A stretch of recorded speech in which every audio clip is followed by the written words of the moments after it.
Salut à tous, c'est Pang de la chaîne, bienvenue sur cette vidéo qui aujourd'hui va parler d'auto-hypnose, d'hypnoanalgésie, anesthésie éventuellement. Alors, je vous fais un Rex, un retour d'expérience par rapport à une petite intervention chirurgicale que j'ai pu avoir hier au niveau dentaire. Apparemment, alors, j'ai pas trop capté le nom, curetage périapique. Bon, en gros, il y avait un abcès qui était en train de se développer sous une dent qui a été dévitalisée et qui commençait ou pouvait commencer à attaquer l'os. Donc, petit curetage avec tout ce qui est fait en dentisterie. Moi, j'y connais Wallo. Ce qui m'intéresse, c'est le fait que j'aurais bien aimé tenter l'expérience au niveau hypnoanalgésie, mais le médecin n'était pas OK, pas de problème. Je me suis pas préparé du tout à ce que je souhaitais de cette session. Pourquoi ? Parce que je voulais voir avec tout ce qui j'allais entendre pendant l'opération, donc les présupposés, les projections, etc., etc. Et puis bien sûr, ce qui se passe de bien, ce qui se passe de moins bien, comment mon subconscient allait fonctionner. Parce que vous savez, quand on se fait opérer, là, ça va parce qu'on n'est que en anesthésie locale, mais quand on est en anesthésie générale, votre subconscient, il peut capter des choses. Et il peut capter des choses qui parfois vont être vraiment, vraiment problématiques pour la guérison ou qui peuvent créer des douleurs qui normalement n'existeraient pas, mais qui est un peu la résultante de tout ce qui a pu être partagé, échanger pendant l'opération, les médecins et les infirmiers ayant des dialogues, des échanges, et il peut y avoir des choses que le subconscient capte. Donc, ce que j'ai trouvé intéressant, c'est que, a posteriori, une fois que je suis sorti de cette petite intervention, je me suis dit, ok, il propose bien sûr, alors pendant l'intervention, il y a eu des mots qui étaient intéressants, genre ça c'est difficile, ah tiens ça se passe pas comme prévu ça. C'était des tout petits détails, hein, mais des choses où il avait prévu une taille de quelque chose et c'était pas cette taille là, etc., etc. Donc ça je me disais, tiens, comment mon subconscient va choper l'information, est-ce qu'il va bien le prendre, mal le prendre, est-ce que ça va l'énerver, pas l'énerver, etc., etc. Et dans un deuxième temps, l'infirmière qui me dit tout simplement, il faut que tu prennes tes je sais plus comment ça s'appelle, les Doliprane et tout ça, et il faut éviter de faire telle ou telle chose. Ce qui risque d'arriver, c'est que il y a un bleu ou que ça gonfle. Et là, je me suis dit, tiens, qu'est-ce que mon subconscient va choisir par rapport à ça ?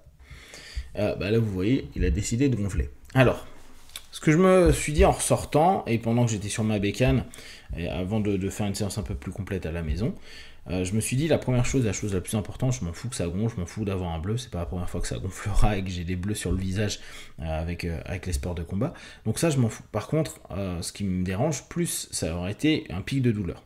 Alors je savais pas du tout à quel type de douleur m'attendre. Est-ce que c'était comme quand on nous arrachait les dents de sagesse ? Est-ce que c'était quelque chose de mieux, de moins bien, je sais rien, ou quand il y a une carie, j'ai pas la moindre idée, ou une infection, etc. Donc, dans le travail d'auto-hypnose, je suis surtout parti sur, ok, d'ici quelques minutes, l'anesthésie devrait être partie, en tout cas ne plus fonctionner, et dans les heures à venir, donc je devrais ressentir quelque chose, et j'oriente vers... Je veux bien ressentir, aucun problème. J'ai déjà eu pas mal de blessures ou autres, et notamment à la bouche. Donc, je donne un élément limite. Je dis, voilà, ça c'est acceptable. C'est pas agréable, mais c'est acceptable.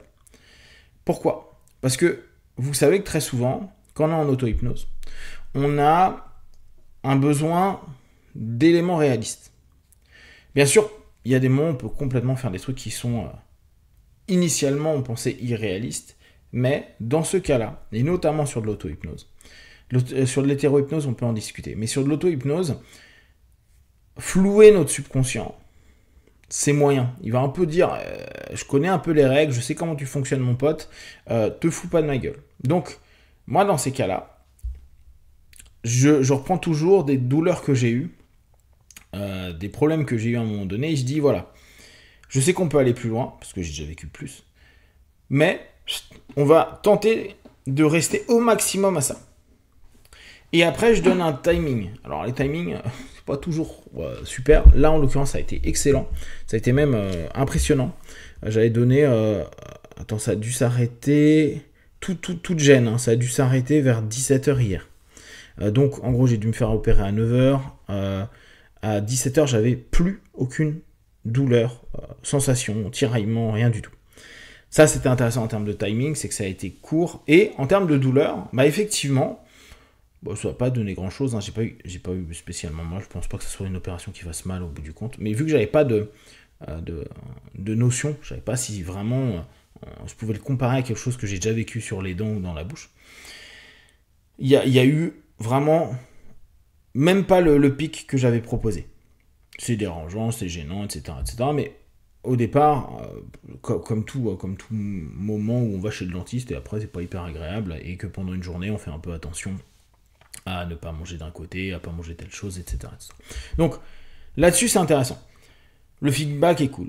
Et dans un deuxième temps, j'avais dit, bon, t'as entendu ce qui a été dit, bleu ou gonflement. À ce niveau-là, je sais pas du tout comment tu réagis. Moi, je sais que par habitude, je gonfle. Je le vois quand je prends des patates, ça gonfle assez vite. J'ai des hématomes assez rapidement.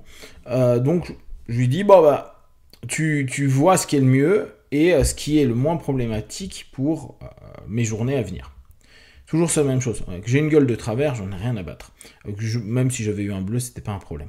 Donc j'étais parti sur cette notion-là où je peux pas aller sur la notion de me dire il ne se passera rien, sachant qu'il y a quand même eu une petite intervention. Ça ne veut pas dire pour autant que automatiquement il devrait y avoir quelque chose. Mais vu que je ne le sais pas, et là encore je reprends mes points de référence, je reprends l'ensemble des éléments que j'ai déjà vécu, et je sais que la plupart du temps, bah, quand j'ai une opération, ou quand je me blesse, ou quand je me fais mal, etc., bah, ça gonfle, ça change de couleur, ça vit sa vie en fait. Et vu qu'en plus c'est quelque chose dont j'ai très peu d'intérêt, je m'en fous complètement d'avoir une tête déformée, ou d'avoir... un truc qui est gros, je m'en fous royalement. Donc je propose à mon subconscient et je vois comment il réagit. Et là en l'occurrence, bon, on voit ce matin, là il est 5h, 6h,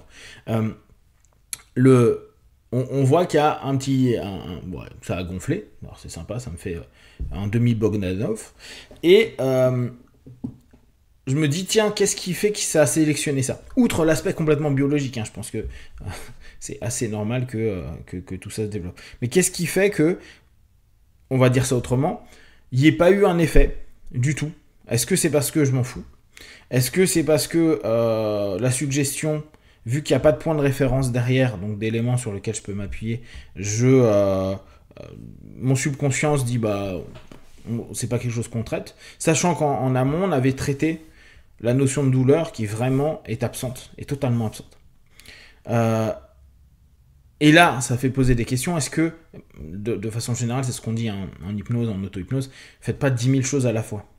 Faites un élément, comme ça, et ça revient complètement dans la définition de l'hypnose, hein, on est focalisé sur l'élément en question. Donc, c'est un petit feedback que je trouve intéressant. Pour résumer, vous pouvez assez facilement aller en auto-hypnose et proposer à votre subconscient, avec des jalons, une gestion de vos douleurs. Quand je parle de jalons, c'est l'ensemble des éléments et des expériences que vous avez déjà vécues, et vous savez que vous avez des douleurs qui sont insupportables, des douleurs qui sont plus acceptables, et des douleurs complètement ok. L'idée étant de proposer à votre subconscient quelque chose de réaliste, donc n'allez pas dans des douleurs ok, genre il se passe rien, mais proposez à votre subconscient une limite, pour dire, au pire si j'ai mal, ça sera ça, mais je veux absolument pas que tu ailles au-dessus. Comme ça, vous allez pouvoir orienter au maximum, déjà préparer votre esprit à vous dire au pire j'aurai cette douleur là, et la plupart du temps le retour il est assez intéressant. Là en l'occurrence moi j'ai eu 0 douleur au bout de quelques temps. Vous pouvez aussi mettre une notion de temporalité, de temps, pour savoir en combien de temps vous arrivez au max de la douleur pour que ça décroisse après. Si vous avez des questions et des remarques, vous les partagez sur Facebook, YouTube, je répondrai le plus rapidement possible comme d'habitude de tout ce que je propose. Ne prenez que ce qui est bon et juste pour vous, tester, observer, analyser et concluez. Be one, ciao.